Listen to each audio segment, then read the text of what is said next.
Kesenjangan sih wajar, tapi jangan sampai terlalu lebar. Kalian juga harus paham betul bahwa masalah kesenjangan akses ini bukan hanya ketika kemudian ada menara pemancarnya, ada kabel fiber optiknya, kemudian ini selesai. Tidak sampai di situ, sahabat. Jadi, tidak ada salahnya sahabat Kriting tahu. Saya pun baru tahu bahwa ternyata harga tarif internet di Indonesia itu menjadi yang termahal setelah Kamboja di Asia Tenggara.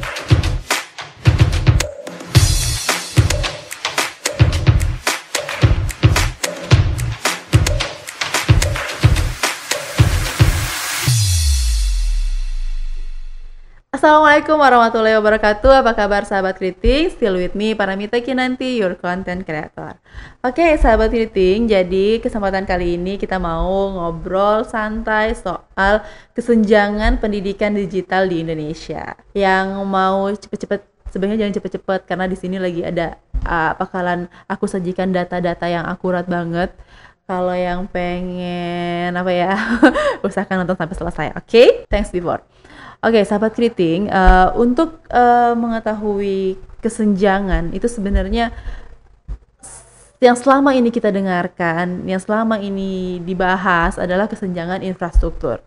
Mungkin sudah menjadi rahasia umum ketika pemerintah terus memperhatikan tentang infrastruktur. Tidak ada yang salah.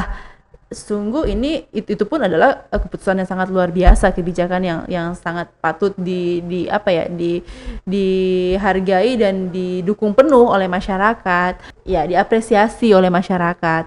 Namun sebenarnya ada kajian yang sebenarnya lebih harus diperhatikan, bahwa untuk kesenjangan digital itu banyak ilmuwan yang kemudian membagi itu dalam 3 kesenjangan. Yang pertama adalah kesenjangan akses, yang kemudian kedua adalah kesenjangan keterampilan, dan yang ketiga adalah kesenjangan hasil. Jadi yang pertama itu adalah kesenjangan akses.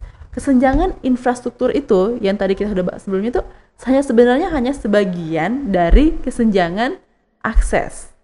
Sekalipun kesenjangan infrastruktur itu nanti sudah terselesaikan, insya Allah amin ya rabbal alamin, tapi masalahnya bukan berhenti sampai di situ begitu.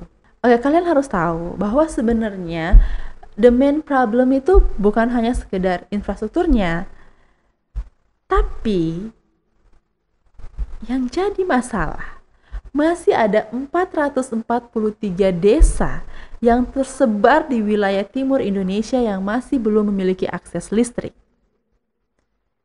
Apa kabar anak-anak di sana? Apa yang sedang mereka lakukan? Yang seharusnya berbulan-bulan ini mereka belajar secara daring.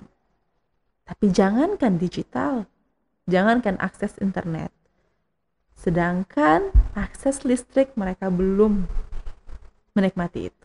Tidak mengkritisi siapapun, tapi mari semoga video ini membuat kita kemudian berpikir dan bersinergi apa yang harus kita lakukan untuk menyelesaikan kesenjangan-kesenjangan ini. Pemerintah sudah memikirkan kesenjangan infrastrukturnya, maka tugas kita ambil peran, turun tangan untuk sama-sama menyelesaikan kesenjangan ini, agar kesenjangan sih wajar, tapi jangan sampai terlalu lebar. Kalian juga harus paham betul bahwa masalah kesenjangan akses ini bukan hanya ketika kemudian ada menara pemancarnya, ada kabel fiber optiknya, kemudian ini selesai. Tidak sampai di situ, sahabat. Jadi, tidak ada salahnya sahabat Kriting tahu. Saya pun baru tahu bahwa ternyata harga tarif internet di Indonesia itu menjadi yang termahal setelah Kamboja di Asia Tenggara. Bayangkan saja, tarifnya mencapai 14.000 sampai dengan kisaran 43.000 lebih per Mbps-nya. Mari kita bandingkan dengan negara tetangga, Singapura misalnya. Kalian harus tahu bahwa hanya sekitar 300 sampai dengan 600 rupiah per Mbps-nya. How about Malaysia? hanya sekitar 600 sampai dengan 8.000 rupiah per Mbps-nya. Apa yang harus kita lakukan agar kesenjangan ini bisa teratasi? Berbicara tentang kesenjangan akses, tentunya bukan hanya soal infrastruktur, tapi jelas masuk dengan kepemilikan alat. Dari data artikel yang saya baca, remotv.org, pada tahun 2018, berdasarkan Badan Pusat Statistik ya, ini 2018, hanya 20,05% rumah tangga Indonesia yang memiliki komputer. Dan itu pun terpusat di wilayah urban. Bagaimana dengan kita yang berada di wilayah tengah dan timur Indonesia? Oke, sahabat Kriting, untuk level 2 yaitu kesenjangan keterampilan. Kesenjangan keterampilan itu menurut Vanjik di tahun 2012, tulisannya ini membagi keterampilan digital itu ke dalam 2 area, yaitu kemampuan terkait kesenjangan keterampilan ini dibagi dalam 2, yakni kemampuan terkait medium serta kemampuan terkait konten. Keterampilan medium. Keterampilan medium adalah kemampuan untuk mengoperasikan perangkatnya. Sedangkan keterampilan konten jelas di sini adalah yang berkaitan dengan konten. Baik dia mengolah informasi, berkomunikasi, sampai dengan menciptakan konten itu sendiri. Di Indonesia, survei dari Kemenkominfo di tahun 2018 juga sama seperti yang tadi di kesenjangan akses di tahun 2018. Di sini juga di kesenjangan keterampilan berdasarkan survei Kemenkominfo di tahun 2018 menunjukkan bahwa pengetahuan dasar mengenai internet di Indonesia itu masih sangat rendah.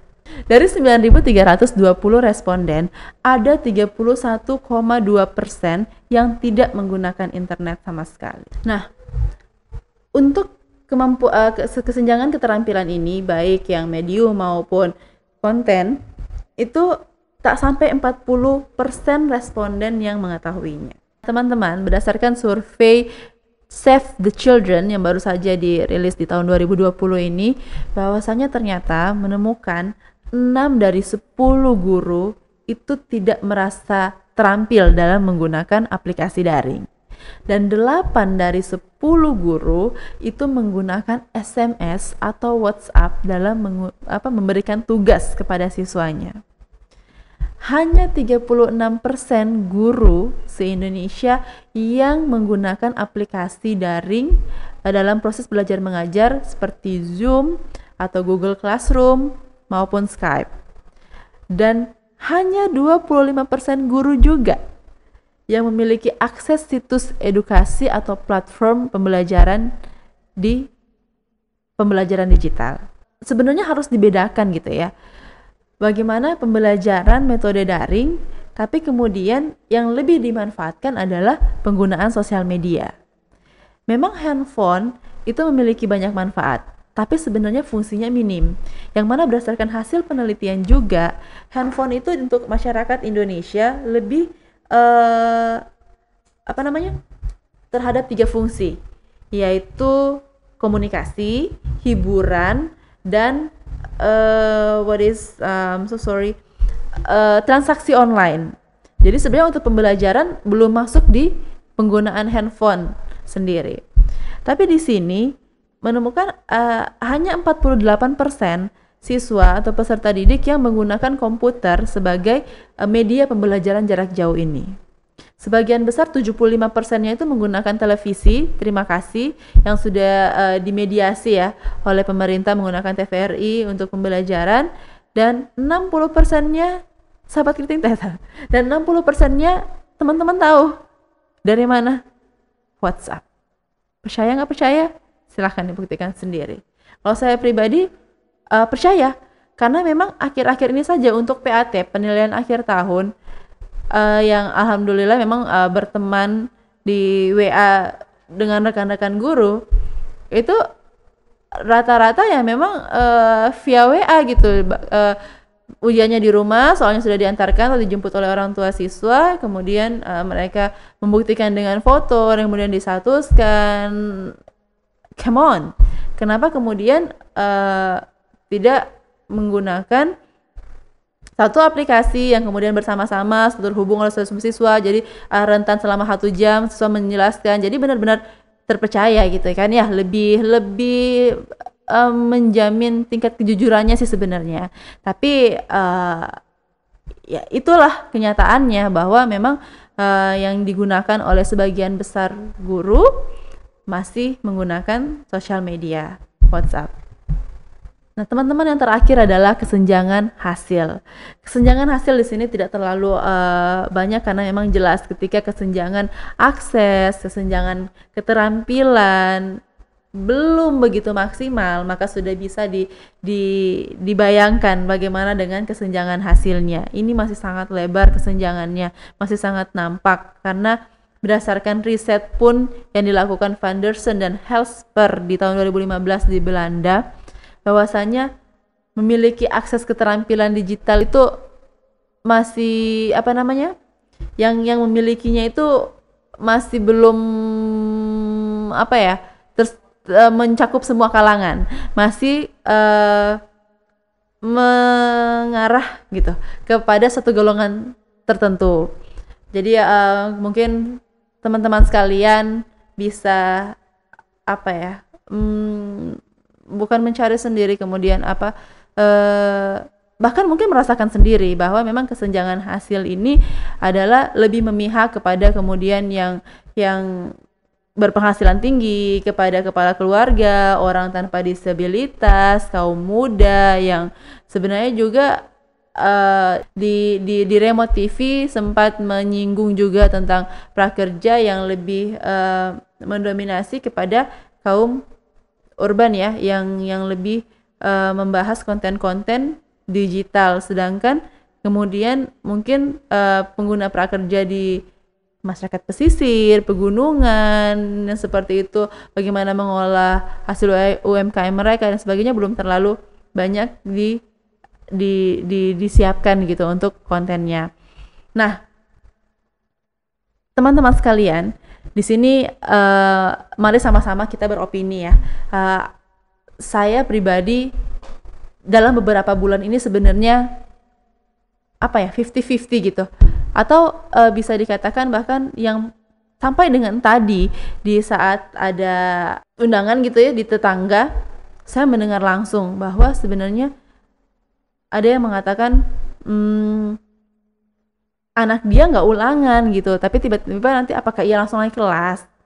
Kemudian ada warga belajar aku waktu datang silaturahim pas Idul Fitri sendiri ngomong, ini anak dia dalam tanda kutip ya bodoh-bodoh terus langsung tiba-tiba naik kelas, kan kasihan gitu. Jadi sebenarnya pemerintah ketika akan memberikan keputusan, memutuskan satu kebijakan ini seharusnya dipersiapkan. Jangan sampai satu kebijakan ini yang dianggap, yang dielu-elukan bahwa ini adalah solusi yang sangat luar biasa, belajar dari rumah, mengajar dari rumah, ujian dari rumah, wisuda dari rumah, wisuda online dan sebagainya. Apakah semua ini bisa dirasakan merata oleh seluruh anak-anak Indonesia? Jika tidak, sebaiknya jangan dulu. Karena kasihan. Masih banyak anak-anak di daerah timur ya sebenarnya yang lebih ya, jangankan di timur, di tengah aja nih teman-teman aku ngelihat satunya, aduh luar biasa. Mengantarkan soal itu butuh perjuangan yang luar biasa. Bahkan sahabat aku sendiri ada yang ngomong, ya memang benar mereka ngasih tugas via Facebook, via Messenger ya, via Messenger. Nanti diperiksa lagi karena memang itu pun udah mendingan banget. Bahkan jangankan untuk belajar gitu, sekalipun jangankan belajar online gitu, yang punya handphone aja untuk belajar, untuk digunakan belajar tuh masih banyak yang belum punya. Sekalipun punya handphonenya, nggak punya jaringannya gitu kan ya. Dan pengorbanan, apalagi lagi musim hujan ya, guru-guru mengantarkan soal sampai ke rumah-rumah, aduh, semoga berbalas surga gitu ya. Yang sabar karena memang tidak semua satu kebijakan bisa dilakukan langsung dari Sabang sampai Merauke. Saya yakin masih sangat banyak, itu pun yang sudah berlistrik ya, teman-teman saya yang saya lihat dengan real di 111 WA, perjuangannya sangat luar biasa. Bagaimana lagi dengan wilayah-wilayah yang belum memiliki listrik? Jangankan wisuda online, belajar pun bisa jadi 3 bulan ini mereka belum belajar sama sekali. Apa yang harus kita lakukan? Mari kita bersinergi bersama. Always think creative with creating. Thank you so much.